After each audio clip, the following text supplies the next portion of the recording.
ये थे इस वक्त की हेडलाइंस। अब देखते हैं खबरों को विस्तार से और सबसे पहले बात करेंगे चुनाव और उपचुनाव की। दिल्ली में जहां विधानसभा का चुनाव हो रहा है तो यूपी और तमिलनाडु की एक एक सीट पर उपचुनाव हो रहा है। दिल्ली विधानसभा चुनाव की सबसे पहले बात करते हैं, जहां 1 बजे तक 33.31% मतदान होने की खबर है, जो एक अच्छा मतदान कहा जा सकता है। नई दिल्ली सीट जो हॉट सीट है, अरविंद केजरीवाल हैं, संदीप दीक्षित हैं, परवेश वर्मा है इस सीट पर, वहां करीब करीब 30% वोटिंग 1 बजे तक हो चुकी थी। तो राष्ट्रपति द्रौपदी मुर्मू, उपराष्ट्रपति जगदीप धनखड़, नेता प्रतिपक्ष लोकसभा में राहुल गांधी और तमाम बड़े नेताओं ने मतदान किया, जिनके की दिल्ली में वोट हैं। उनमें सीजेआई भी हैं, साथ में और भी कई बड़े नामचीन लोग हैं जिन्होंने वोट किए। साथ ही एलजी विजय कुमार सक्सेना, मुख्यमंत्री आतिशी, अरविंद केजरीवाल, आप देख रहे हैं जैसे विदेश मंत्री जयशंकर इस समय आपको दिख रहे हैं टेलीविजन स्क्रीन पर, उपराष्ट्रपति जगदीप धनखड़, ये तमाम बड़े चेहरे हैं। उपराष्ट्रपति जगदीप धनखड़ सपत्नीक, उन्होंने वोट डाले। अरविंद केजरीवाल ने भी अपने वोट डाले। तो दिल्ली में बतौर मतदाता दर्ज कई बड़े राजनेताओं ने मतदान किया। तमाम नामचीन हस्तियों ने अपने अपने मतदान किए। दरअसल मतदान शुरू होते ही मतदान केंद्रों पर लंबी लंबी कतारें देखने को मिली। दिल्ली के 1.56 करोड़ वोटर्स अपने मताधिकार का आज इस्तेमाल कर रहे हैं। मोटे तौर पर अगर देखा जाए तो आम आदमी पार्टी जो यहां दिल्ली में सत्ताधारी है, प्रमुख विपक्षी बीजेपी और कांग्रेस के बीच इस बार त्रिकोणीय मुकाबला जैसा दिख रहा है। बाकी छोटे छोटे प्लेयर भी हैं, लेकिन यह त्रिकोणीय मुकाबला है। अब बात करते हैं उत्तर प्रदेश की, जहां उत्तर प्रदेश में मिल्कीपुर विधानसभा सीट पर उपचुनाव का नजारा भी बड़ा दिलचस्प है। और मिल्कीपुर में तो 1 बजे तक 44.5%, यह फैजाबाद लोकसभा के अंदर आता है, मतदान होने की खबर है, जो कि अयोध्या के बहुत नजदीक है। मिल्कीपुर के मतदाता वोट करने में व्यस्त हैं, लेकिन अखिलेश यादव सोशल मीडिया पर व्यस्त हैं। उत्तर प्रदेश पुलिस प्रशासन ने इस बीच भ्रामक खबर ना फैलाने का सभी से निवेदन किया है कि किसी भी तरह से गलत खबर ना फैलाएं। उधर तमिलनाडु में ईरोड ईस्ट सीट पर उपचुनाव में दोपहर 1 बजे तक करीब करीब 42.5% मतदान होने की खबर आ रही है। तो ये जो दिल्ली विधानसभा का चुनाव है, मिल्कीपुर उपचुनाव है, इस पर सभी की नजर है कि क्या कुछ यहां होगा, क्योंकि इससे जो पॉलिटिकल डिस्कोर्स है उसमें काफी परिवर्तन आएगा। तो दिल्ली में मतदाताओं में मतदान के प्रति गजब का उत्साह है। डालना है आपने, मेरा यही कहना है, आपको अपना अधिकार का उपयोग जरूर करना चाहिए। आपका कोई भी मुद्दा हो, कुछ भी हो, लेकिन आप वोट डालने जरूर आए। ये मेरी ड्यूटी है और हर इंसान को अपनी ड्यूटी परफॉर्म करनी चाहिए। एक अच्छे नागरिक का यही फर्ज होता है, वो अपनी ड्यूटी दे। वो हम अपनी ड्यूटी दे रहे हैं, बाकी काम हो। I guess I am majorly targeting unemployment. I am a 21-year-old youth, so I would like the government to target unemployment more and generate more opportunities, because ये free तो हर कोई कर रहा है, but it is more important that we have more youth empowerment rather than just making them idle and making them sit at home. Yesterday I went to college and I noticed that most of my fellow mates are not willing to cast a vote. So I would say that why are you wasting your vote? Because even one vote matters. Your decision matters in making the government. So please go ahead and cast the vote. Vote करने के लिए मतलब ये है, सबको आना चाहिए, ये अपना हक है, और वोट देना चाहिए। वोट जरूर डालना है आपने, मेरा यही। तो देखा आपने किस तरह लोगों में गजब का उत्साह है, और इसी का तो नतीजा है कि दिल्ली में इस बार लग रहा है कि पिछले कई सारे रिकॉर्ड टूट सकते हैं मतदान के मामले में।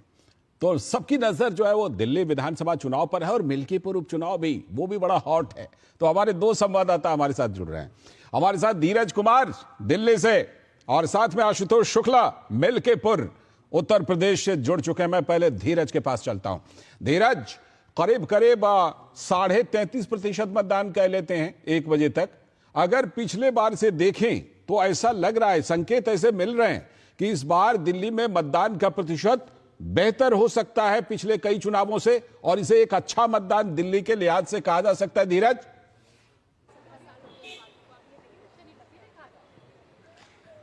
देखिए बिल्कुल सही कहा, और आपके पास जो आंकड़ा है वो आंकड़ा 1 बजे का है। और 1 बजे के आंकड़ों में आपने देखा कि दिल्ली में किस तरीके से जो मतदान का प्रतिशत है वो 33% रहा है और इस वक्त 3 बजे हैं और अभी 2 घंटे के जो आंकड़े हैं वो आंकड़े आने बाकी है।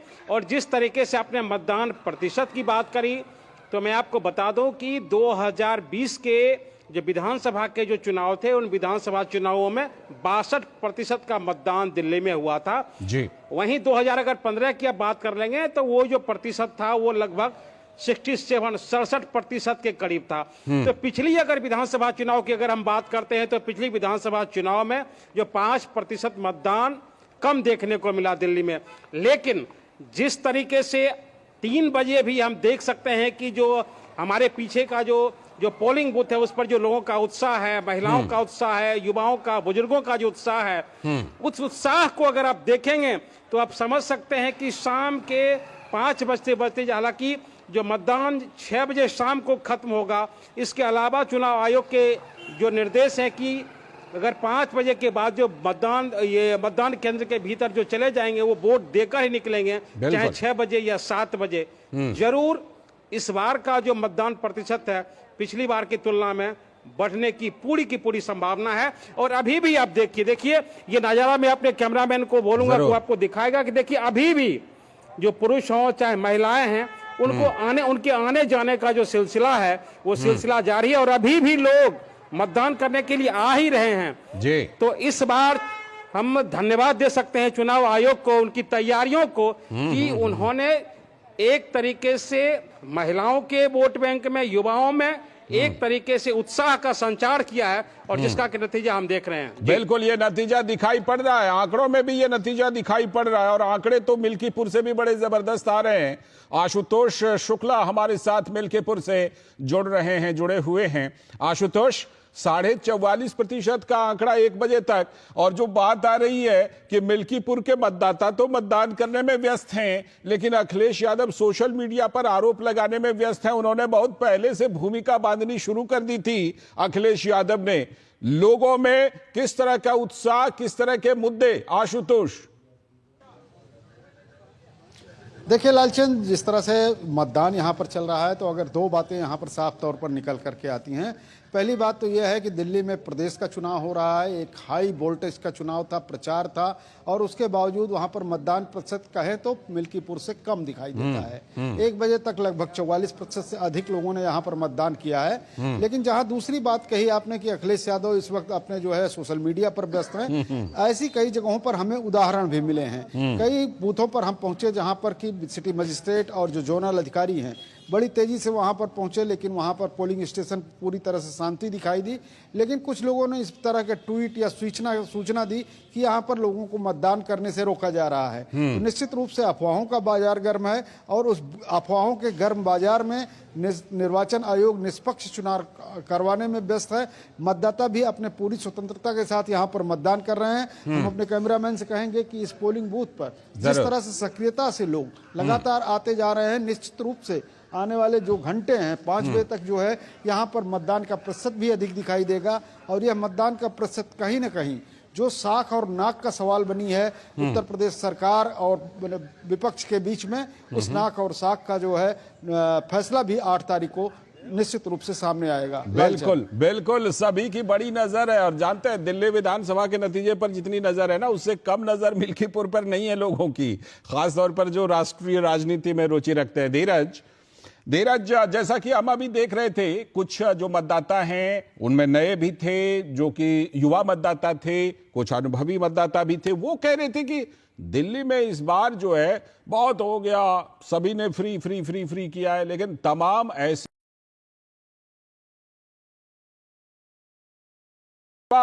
तो ये इसका असर मतदान पर दिखाई पड़ रहा है, क्योंकि आपकी बहुत सारे मतदाताओं से इस पर चर्चा हुई होगी, बात हुई होगी। आप क्या देख रहे हैं, किन मुद्दों का ज्यादा असर आपको मतदाताओं के ऊपर दिखाई पड़ रहा है? धीरज, देखिए 2 बातें बहुत स्पष्ट है और महत्वपूर्ण भी है। जो पहली बात, जो हमने हमारे पीछे जो कतारें देखी और सुबह से मतदान केंद्रों पर जो हमने महिलाओं की एक तरीके से लंबी कतारें देखी, इसके एक मायने हैं। हमने चाहे बिहार के चुनाव को देख लें, आप महाराष्ट्र के चुनाव को देख लें, आप जम्मू कश्मीर के चुनाव में देख लें, या अन्य राज्यों के चुनाव को भी अगर आप देखेंगे तो एक चीज आपको स्पष्ट आएगी जी। कि अगर जिस राज्यों में महिलाओं का जो रुझान है वो ज्यादा होता है तो उसका इशारा साफ होता है कि महिलाएं कहीं ना कहीं एक तरफा एक पक्ष में वोटिंग कर रही हैं और और महिलाओं के जो वोटिंग का एक खासियत होता है कि उनमें उत्साह होता है, वो अधिक से अधिक लोगों को मतदान केंद्रों तक लेके आती है।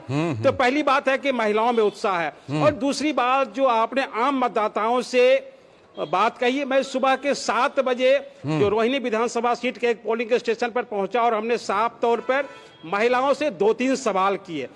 हमारा सवाल सिंपल सा था कि आप मतदान करने के लिए सुबह सुबह आई हैं, आपके दिल में क्या है, ठीक है, आप क्या चाहती हैं, कैसी दिल्ली हो। देखिए उनका 2-3 जो सवाल था वो बहुत लाजवाब था। उन्होंने कहा मुझे ऐसी दिल्ली चाहिए जिसमें हम खुले में सांस ले सके, मतलब उन्होंने प्रदूषण की बात कही। ठीक है। उन्होंने साफ तौर पे ये कहा कि हमारे घर का पानी शुद्ध होना चाहिए, हमारे घर के आगे कूड़ेदान नहीं होनी चाहिए, हमारी आस्था का प्रतिबिंब यमुना साफ होनी चाहिए, हमारे आसपास गंदगी नहीं होनी चाहिए और हमें फ्रीबी का जो एक तरीके से जो पिटारा हमारे लिए खोला जाता है वो फ्रीबी हमें नहीं चाहिए। बिल्कुल, हमें विकसित दिल्ली चाहिए।